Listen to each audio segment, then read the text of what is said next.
Top 5 Best Philippine Presidents Ever. We start from the 5th place. Emilio Aguinaldo. The first president.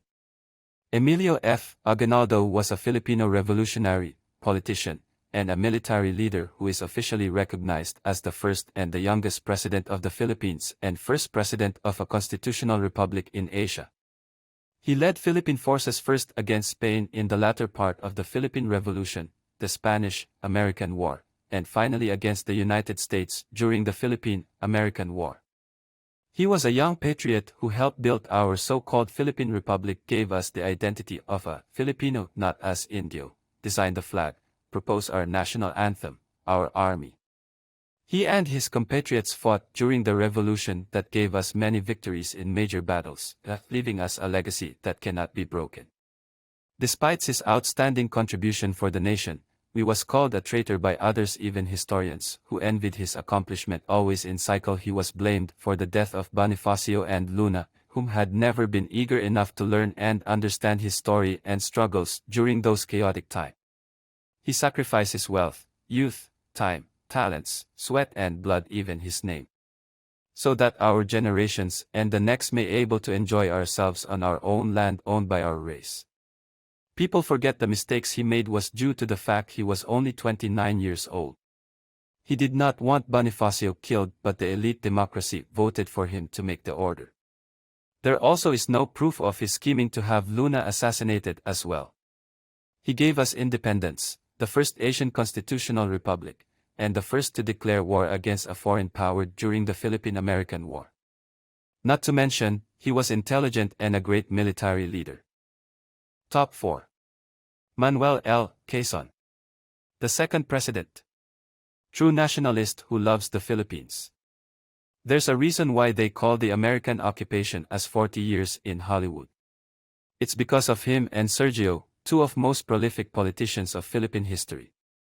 I would rather have a country run like hell by Filipinos than a country run like heavens by the Americans, because however a bad Filipino government might be, we can always change it. We would have been better without independence. Our country knows nothing about running a country. You happy now? We were run like hell in the past century, we suffered, not you. He may be the worst. Everybody wants to go to the US for political, financial and system change. If he did not intervene with what majority of the Filipinos wanted, instead wanted the politicians to touch their own pork barrels at that time, the US would have charted a better course for our country. Top 3. Rodrigo Duterte. The 16th president. Rodrigo Rodi Roa Duterte, also known by the nickname Digong, is a Filipino lawyer and politician of Visayan descent who served as president of the Philippines from 2016 until 2022. In short period of time, he done many good things. Buildings, more express highways, bridges, cleaning drugs, rivers, bay, free education, better salaries, senior allowances, Manila traffic jam, mini hospitals to provinces and more. It will be a big stupidity not recognizing his achievements and ignoring to appreciate his efforts to make Philippines a better place to live and a better life to his people. He is a man of action. A man of action to him is someone that doing it. And he is out there himself doing the work. He is dedicated and down-to-earth president. He is one-of-kind president. He is a president that hard to come by. My 100% support to you, Mr. President Rodrigo Duterte. More power from the Lord. Praying for more wisdom for you to lead the country. Praying for your protection as well. God bless you more and God bless Philippines. He turned Davao City from the murder capital of the Philippines to what tourism organizations now describe as the most peaceful city in Southeast Asia. History will judge him as the greatest president of the Philippines. He has strong political will, his compassion and service to the Filipino people during his term was overwhelming. I love when he ordered rehabilitation of Boracay Beach, unpopular decision to some, but he displayed his love for the environment. Most Filipinos supported him when he focused on fighting the illegal drugs because he does not want a dysfunctional family in the community. Of course, his legacy on Build is excellent, many infrastructures has been completed during his term. His love for the country is so great that he managed to ship all the Canada's garbage that were sent to the Philippines because he does not like our country to be a dumping site. The difference between him and the other politicians is that he actually walks the talk. An honest, straightforward individual, Duterte fears no one, and he won't hesitate to expose the wrongdoings and the wrongdoers in the government. This is one of the reasons why his fellow politicians are wary of him. He doesn't back down from anything or anyone. Top 2. Ramon Magsaysay. The 7th President. Why Ramon Magsaysay? Because he is the best than any other presidents. And recognizing his term golden years. Honest man, and if he didn't die, he could have made Philippines better. A war hero. During his time, it was the Philippines' golden years. Trade and industry flourished. His regime was the cleanest and was almost corruption-free. No favoritism and no one are above law during his time. There was peace and order. He was an expert in counterinsurgency. Also, he was successful against the rebels. He gave land to the landless. Ramon Magsaysay's administration was one of the cleanest administrations the Philippines had. If only he had not died a few years into his presidency, he could have made the Philippines better. And the top 1 goes to Ferdinand Marcos, the 10th President, the Philippine strongman. In his time, our economy, though not anymore the second richest country in Asia, was very progressive with the many infrastructural development in the Philippines. It was necessary for him to declare martial law to prevent the Philippines from being communist and to discipline the Filipinos. In 1986, the Philippines' downfall started. It became poor thanks to a housewife with no political experience being the Filipino president. Marcos shall be recognized as the Philippines' greatest president. The best, smartest, disciplined, tough, true Filipino president of all time. He implemented martial law because it was out of love for democracy and his beloved country.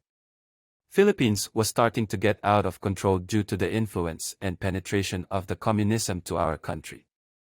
The only way to restore discipline and put his plans into action was the martial law. He is like a father who spanks his child not because he's abusive but he loves that child and wants that child to grow up successful. If he didn't implemented martial law, we'd probably be number 2 in Asia during that time, has one of the best economy, best military might, don't have the infrastructures that we have. We might be a communist country and worst of all, United States probably would try to invade us again. He wants us to stand on our own, not to be a puppet to the US. He really is a good president, especially for the poor. He is a just and fair president. He does not tolerate acts of evil. Punishing all those murderers and rapists. Giving fair treatments for low-profile citizens as well as taking care of. Mr. President, Mrs. Marcos, the United States deeply values its close friendship and alliance with the Philippines. We seek to use this visit to further strengthen our ties with your country. Nancy and I are personally delighted that you're here, and we say welcome to the United States, welcome to our national home.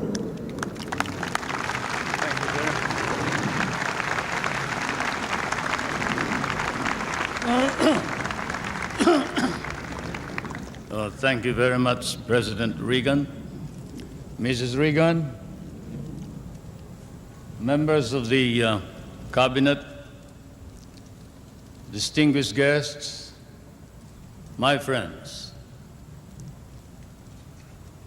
On behalf of the 50 million people of the Philippines, Mrs. Marcos and I express our gratitude for your warm welcome to Washington and to the United States of America.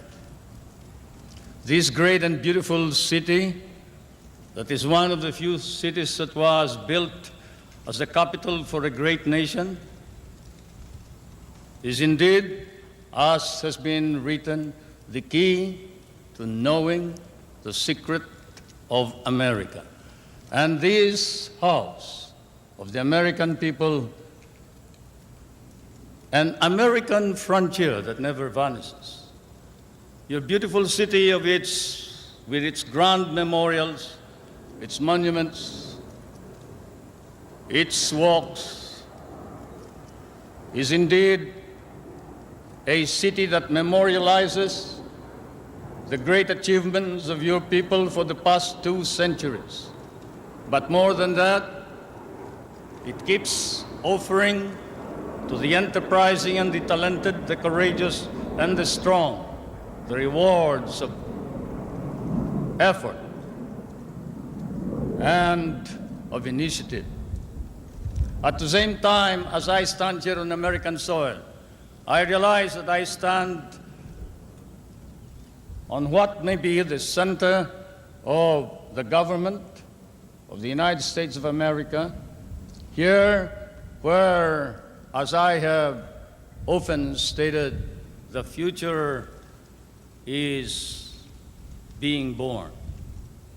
The future is being born depending upon the man who is in the White House. And the man who is in the White House today certainly is creating a new future for our world.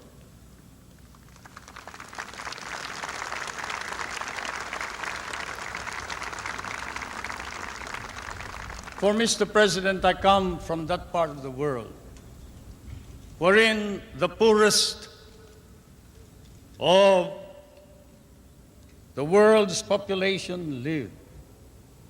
I come from that part of the world that cherishes an image of America with its ideals, its dreams, its illusions. I come from the Philippines, a part of Asia which has been molded along the principles of American democracy. We learn to love these ideals and principles, and we lost 1 million of our people fighting for them in the last war. We have always stood by these ideals. We shall continue to do so, whatever may be the cost, at the risk of our fortunes, our lives, but more important of all, our honor. We stand for the ideals of democracy that is our legacy from the United States of America.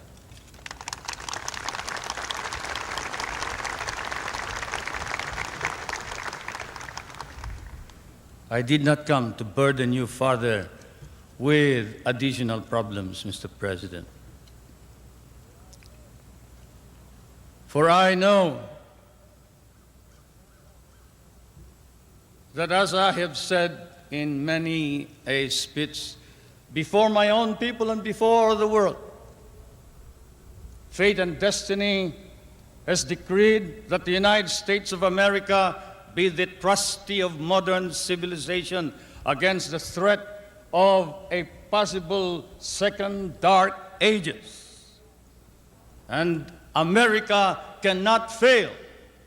And therefore, we, the Filipino people, come and bring to you a prayer that God and His divine providence may grant you guidance, strengthen both your heart and hand, so that that hand may be strong on the lever of power and save our humanity.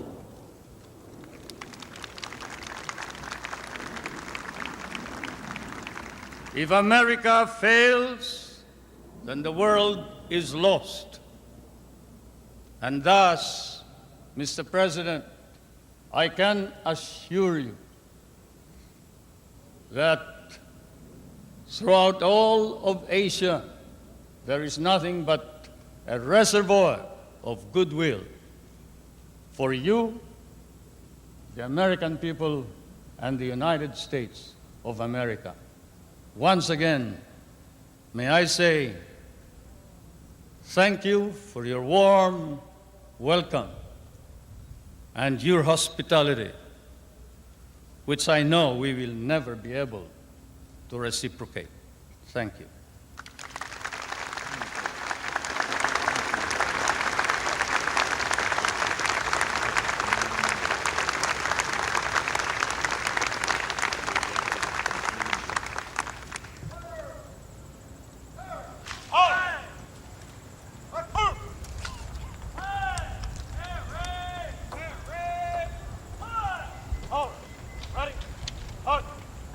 Thank you. Well, should I thank you?